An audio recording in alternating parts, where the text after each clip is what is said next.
Hi, my name is Mandy McIntosh. I'm the owner of Prodigal Panda Writing and Social Science Center. The other week, I made a video on what you could generally expect when paranormal investigative crews show up to investigate a building or like your home or your workplace. This week, we're going to talk about things that you would not want to see a paranormal investigate doing or just things that we don't do in general. So stay tuned.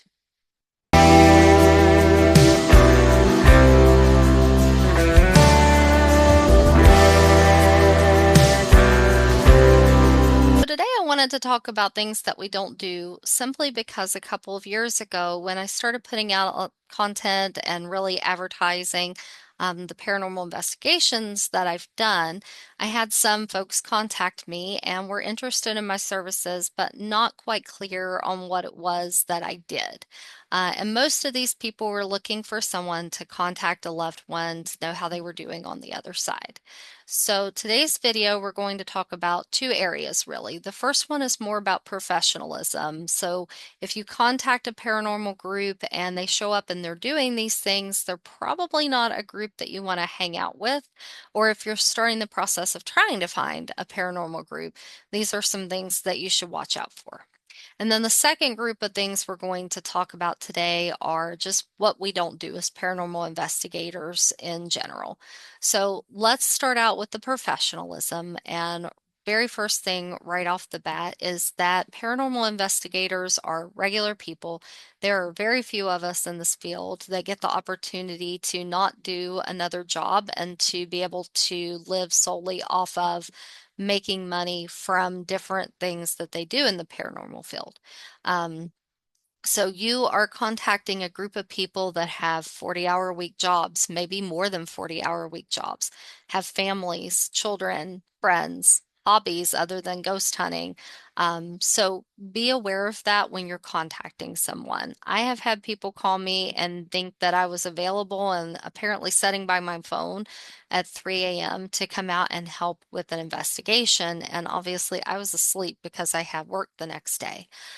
So that's not something that you can expect from a paranormal investigator. But on the flip side, if you have a group that you've contacted and they're just constantly leaving you hanging, they're not a group that you want to deal with either. It doesn't sound like they have been able to allocate enough resources to making their group work. And that's not to say that they're a bad group. It just means that they haven't figured out how to make it work out for them yet, and they don't have enough resources. So if you are needing immediate help or wanting immediate help, they are probably not your best option. It is not very conducive to keep hitting something the same way and expecting it to react differently. So just save yourself the frustration. The next thing that paranormal investigators should definitely not do is charge you money to investigate your home. Now, you just said, wait a minute, you just said that people can maybe make a living off of this field. That's true. By selling books, by selling other materials, like I sell soap, I sell cleansing kits, I sell medicine wheel reports or readings, whichever one you'd like to call them is fine. Um, People go out and do professional talks, conferences, and they can monetize their social media feeds, but they're definitely not making money from charging people for investigations. And that really goes back to two things for me. The first is the Victorian era. So the Victorian era is really where paranormal investigation kind of started on the scene. We had a bunch of people who were involved in science, the hard sciences and soft sciences. They're in mathematics, biology, physics, quantum physics, and different studies like this. And they are trying to find a way to quantitatively account for the paranormal. Does it exist? Can we study it? At the same time that that's happening, spiritualism is more or less born. Now, this is not a bash on spiritualism in the slightest. What these guys found out, and ladies, they were in the minority, but and ladies, um, is that there were psychic mediums out there, spiritualists out there that were doing an amazing job, and they were legit. And they were able to study them and do science experiments with them and actually prove the legitimacy, That was a tongue twister, huh? Legitimacy of what they were doing. And then in the bigger brackets, what they found was a lot of people who were just out there charging an arm and a leg to people that were distraught over losing someone and trying to find out if they were okay on the other side. And it was a bunch of magic tricks. And they spent a lot of time calling those people out. And so we don't want to create that same situation where we're charging money and we're expected to produce results because that's not the case. Um, and then we don't want to take advantage of somebody. We don't want any evidence that we were to find to be more or less contaminated with, well, they charged money, they needed to show this, and it just becomes a thing of is it real or not? And so if we take away that financial aspect of it, then we don't have that to contend with as a reason why this might be faked evidence. The other thing is simply from a business perspective. Hauntings and paranormal activity can't just be produced. We don't just show up and it happens, right? So sometimes houses are really, really active and we can get a lot of stuff out of them. And then some nights there's nothing, there's no activity. Sometimes our equipment's in the wrong room. So maybe there was activity, but we don't have any way of proving it. We experienced it like you did, but we don't have anything to show for it. And if a business can't guarantee you the result, then why would you pay for it? So we can't guarantee you that we're going to find your house has paranormal activity. We can't guarantee you we're going to capture that paranormal activity.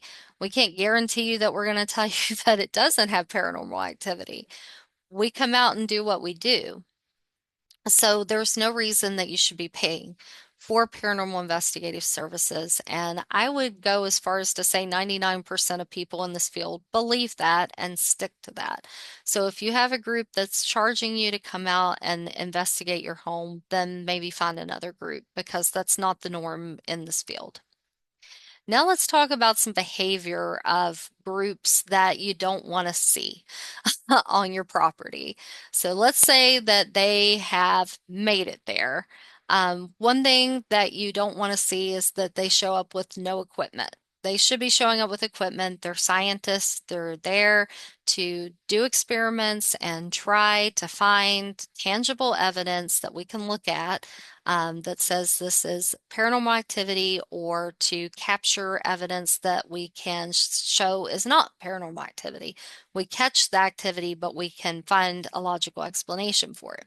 If they don't have the equipment there to do those things, then it's kind of impossible for them to say that they investigated. They're doing more metaphysical type things, and that's a valid form of investigation if that's what you want. But if you're looking for a paranormal investigator, we're going to roll up with equipment. So we're looking for equipment there. The other thing that you don't want to see is that you can clearly tell things are being faked. I have had, sadly, several people talk to me about groups that have rolled up in their neighborhood. Um, Now, paranormal groups do often research before they come out to a location, and that's fine. Some groups don't want to research because they don't want to be biased, and there's nothing wrong with either one of those perspectives. It works the way it works for whoever's doing it. But what I've been told is that the group's already decided what they're going to find for the night.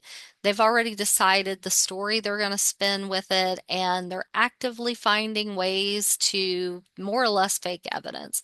So if you're seeing that, I would ask that team to leave.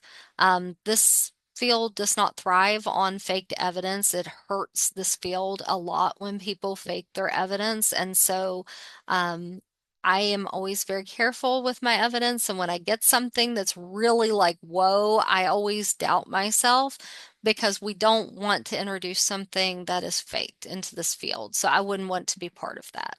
If you feel like that's happening, feel free to tell them to leave.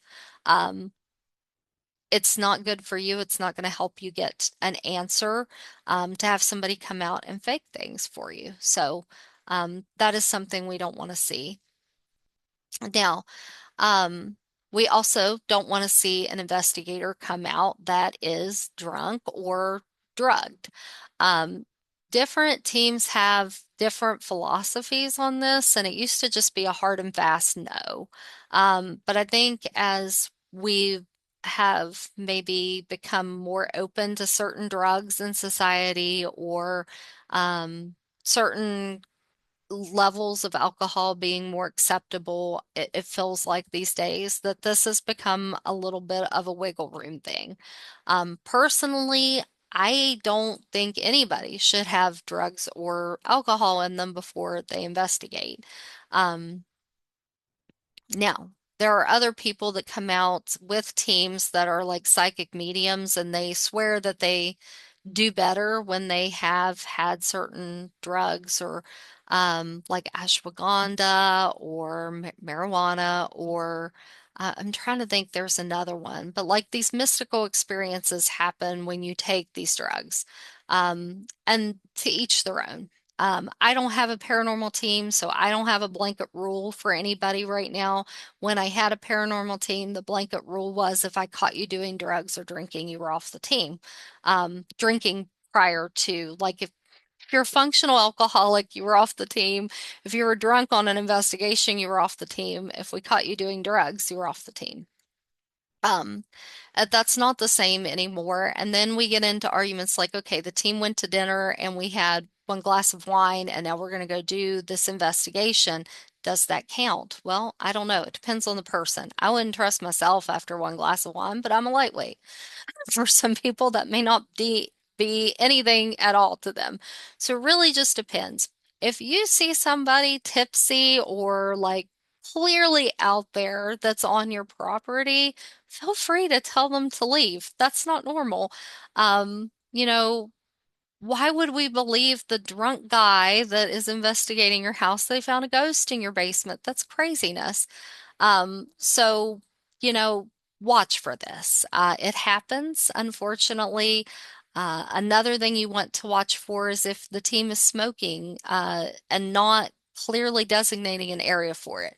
The reason for that is there's nothing wrong with the tobacco smoke or anything.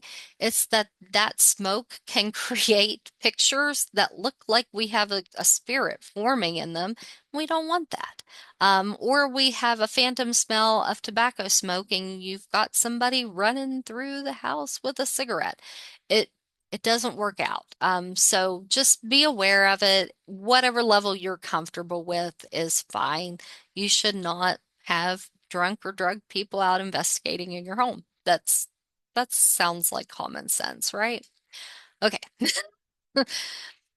All right. So, let's see. They also should, this is my personal take on things. If you are a paranormal group and you're not running around with a business license these days, probably best to get one. Nonprofit business licenses are really cheap and it protects you from being sued, and losing your assets. So, when a group comes out, they definitely should have some kind of piece of paper stating that if they break things in your home, they're going to be held liable for it. However, you're going to not hold them liable for things that paranormal entities might have caused in the home, right? So I used this in my last one. If Casper's over here throwing stuff, I'm not responsible. Casper's responsible. He's not my problem.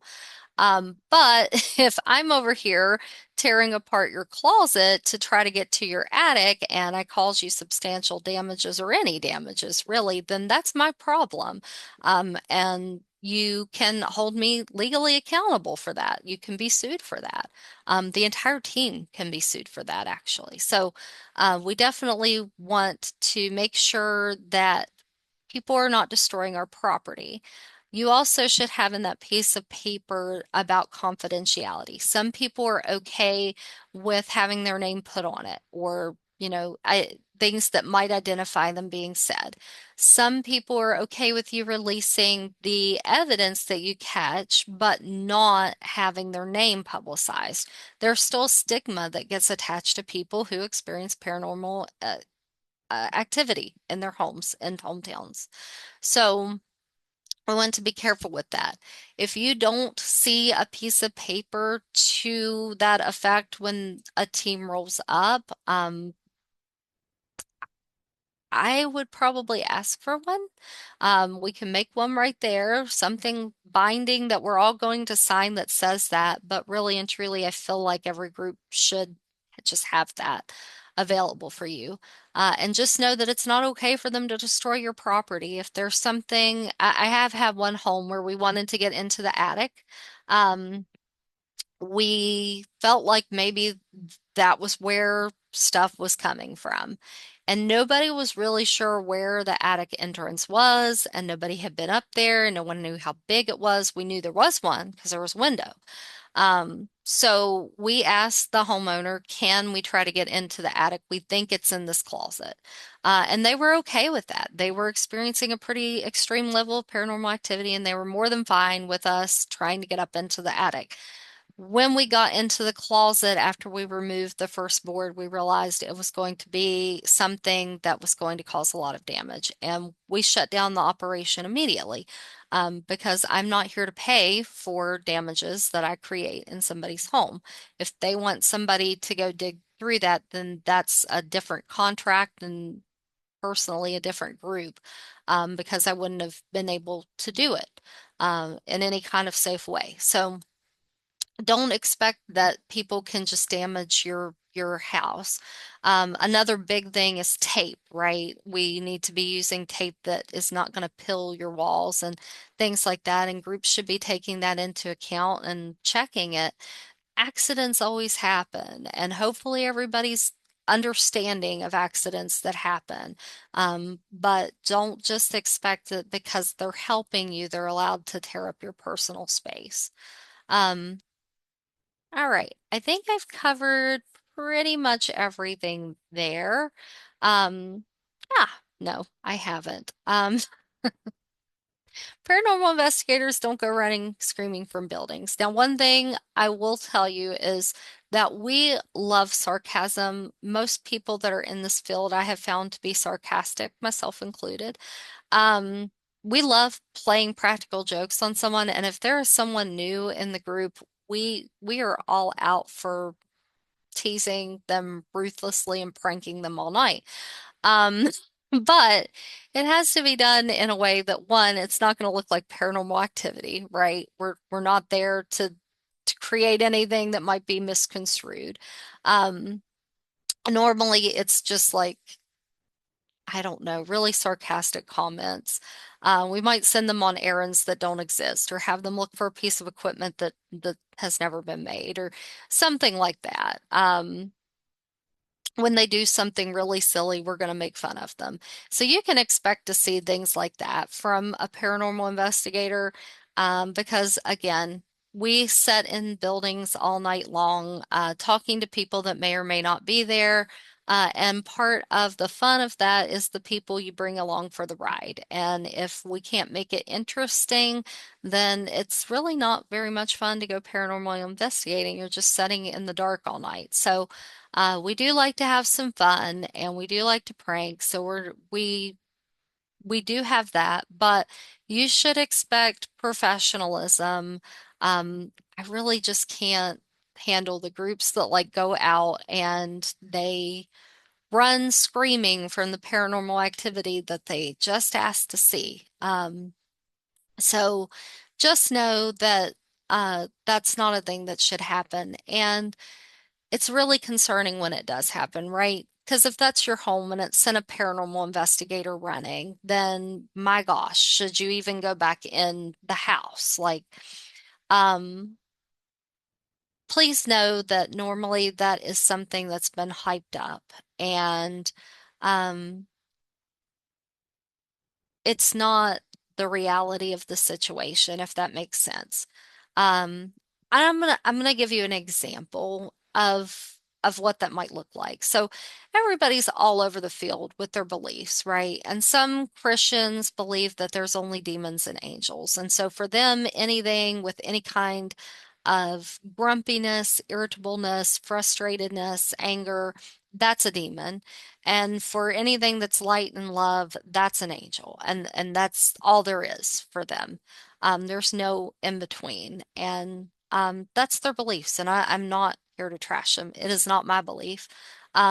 And what I can tell you is that I've had people listen to evidence before, and it's clearly a human that I'm speaking with, at least as far as all of us believe, because we believe that there are humans, spirits.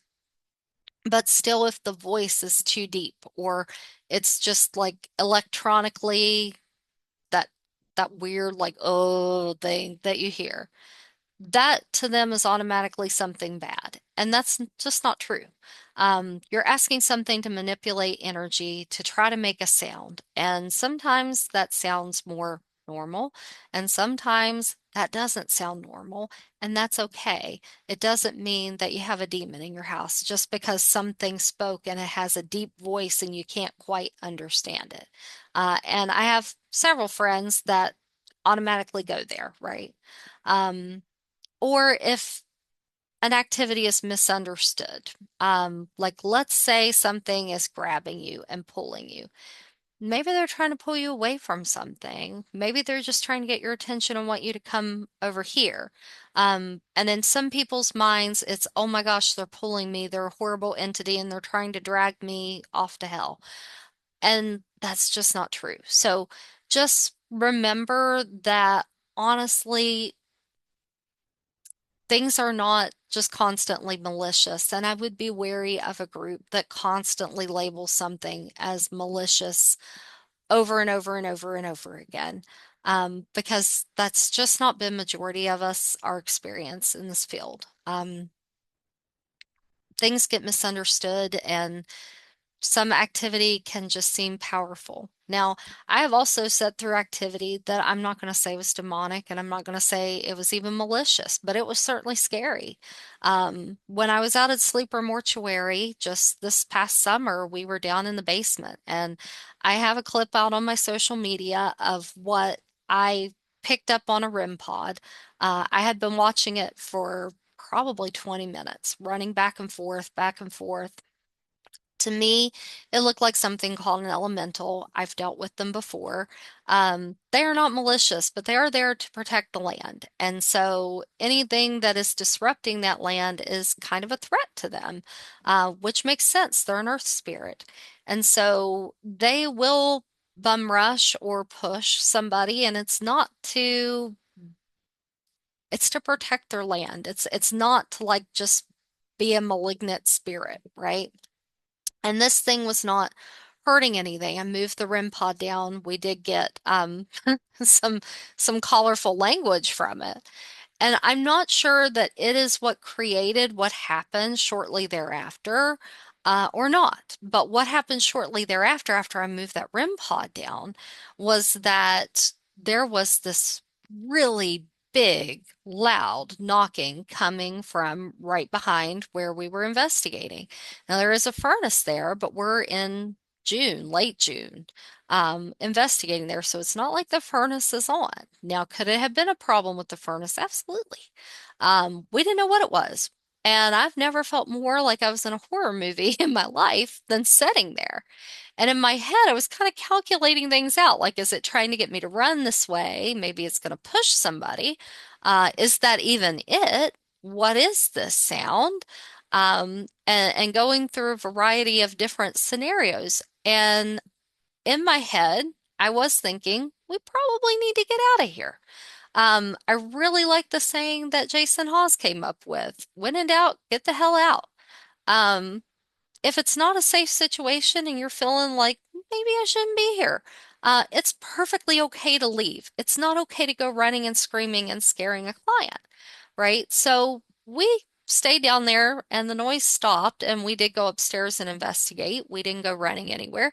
But yeah, it was a pretty spooky experience to have. Again, I've never felt more like in a horror movie. I felt like Freddy Krueger should be jumping out from the furnace and sharing his glove with us. So there's definitely experiences like that. But if everything is just hyped up all the time and they're screaming and everything's chaotic like that, then just be wary of that because that's just not the normal in the field. Things are just not always malignant and horrible and out to get you.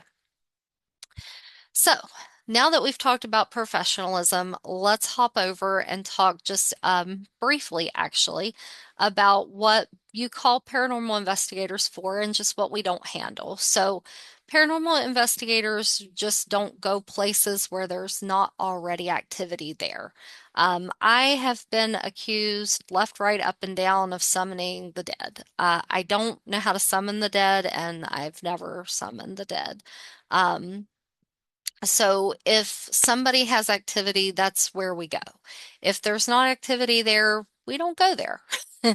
Um, Also, if you don't have permission, if you're not able to give us permission to go to the place and investigate it, then you should not contact us. You should probably offer the person who does have permission, like share our contact information with them and let them reach out to us. But we really can't do anything about it if you don't have permission to let us be there. Or if we don't have permission from you to be there and you can't give us permission if you don't own the property. So we wouldn't go out someplace where we don't have permission. Uh, there are plenty of YouTube videos out there, and I know there are, of people going in abandoned buildings. We don't do that. Paranormal investigators that are serious in this field do not go to places they do not have permission to be at, and they do not go to places that don't have activities. Now, if you are looking for that, that's okay. We don't do rituals. You might see people on the team that do metaphysical stuff. So you might see somebody on a team with tarot cards. You might see someone on a team with a Ouija board. You might see a team do seances. Everybody has their own opinions about that. We don't need to argue it out. Everybody can have their own beliefs, and it is fine. That's why we have groups, right? You find the group that works for you. If you don't like Ouija boards, you can come be on this group that don't do Ouija boards. And if you like them, then you can come be on this group that does, and it's fine. If it's your property and you don't want something on it, then you're in charge and you get to say, I don't want that on my property, and they get to decide what to do with that. But we are not the people that solely come out and do those things. We don't come out and solely do a seance. We don't come out and solely do some kind of ritual on the property. We don't come out and try to contact anybody for you. What you are looking for there is a psychic medium. And just like back in the spiritualist time, right, there are really good psychic mediums out there. And then there are psychic mediums out there that are not so great and are just trying to make a buck off of people. So please do your research and have your fillers out and be logical about things and make sure that if you're putting money into that and you are going to put money into that, that you are getting somebody that is one of the good psychic mediums. And this can range anything from maybe 50 or 60 bucks if you find like a tarot reader or somebody like that. It could range $500 and more for somebody to come out and do a seance on your property. It really just depends. There's really no hard and fast rules about that.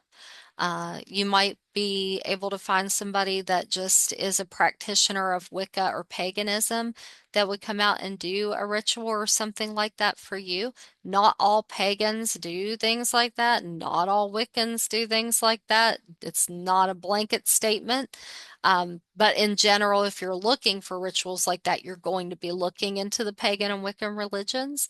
Um, it really depends.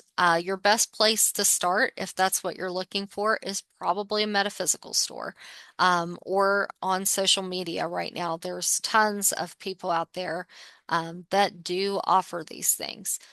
Buyer beware and do your research and make sure that you're making logical, financially sound decisions, but you're not looking for a paranormal investigator. Um, let's see. I feel like there was one other thing I was going to say along with that. Um, I can't think of what it was. The other thing I want to warn you about is that paranormal groups don't necessarily do cleansings or try to get the thing out of your house. We come out and we investigate. That's what I was going to say. If you're not seeing equipment, it's not a paranormal investigator. It's somebody in the metaphysical realm, okay? Paranormal investigators are going to roll up with at least these five things: a video camera, an EMF detector, a digital thermometer, and some kind of recorder. If you're not seeing at least those five things, you don't have a paranormal investigator. You have somebody that's doing metaphysical practices, and there's nothing wrong with that. They're just not a paranormal investigator. And so you need to decide that what you're having done in your house is what you really want done in your house. Is it okay that it's a metaphysical person, or do you want somebody with equipment? It's not a paranormal investigator if there's no equipment. Okay, back to the cleansings. Not every paranormal group does cleansings. I think it's probably grown since the field has been growing, but we come out and we try to determine if there's paranormal activity or not.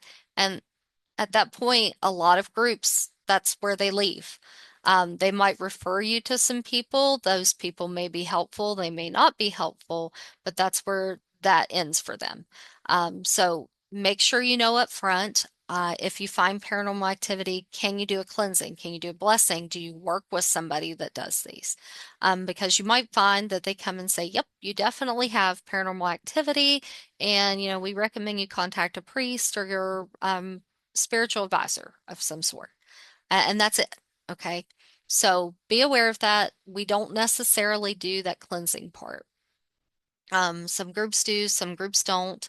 And there's a variety of different outcomes. I talked about them in my other video with cleansing. So just be aware that just because you found a group that'll tell you if there's a haunting, it doesn't necessarily mean that they will help you with the cleansing. And it doesn't also mean that they offer a cleansing variety that is okay with your beliefs either. So do your research there and ask questions as you're contacting the paranormal group that's coming out. Like, what happens if, and what do you do? And tell me about it. So that's another thing that we may or may not do. And I think that was it that covered the questions that I got, and I couldn't think of anything else. So if you have other questions about what we do or what we don't do or what it's like, and there's variety, but there is kind of like a general mold for everybody. If you have questions about that, I'm happy to answer them. Pretty much everybody that has asked me questions has asked to remain anonymous. Just so you're aware, I'm a team of me. I don't have a group anymore because I am an English second language teacher. So I am at work at nights and I do not go out and investigate because I'm at work at nights. I really only have certain days that I can go do things or I have to make arrangements to do things. So um, I'm happy to help you if you're in trouble and you need help finding a group and you're not having a good experience. Feel free to message me and I will do my best to help you. And if you're in the area of me, I certainly know groups that would come out and help you. And I do some cleansing and stuff, and that can be done in the daytime. So feel free to contact me. But most people have wanted to remain confidential. Again, there's still stigma attached, or they're embarrassed to ask about things like this. So it is okay. I am the only one that's going to read it. And so you can email me. You can email me anonymously. Uh, you can make a fake email address and email me. It's all fine. It's all good. Um, so feel free to do that or feel free to drop a comment below. I do try to read them. I sometimes miss one or something, but do feel free to do that as well. And maybe I will make a video about what you asked about in the future. Um, I will definitely respond back to you though. So I hope to see you on our next Saturday. Have a great weekend.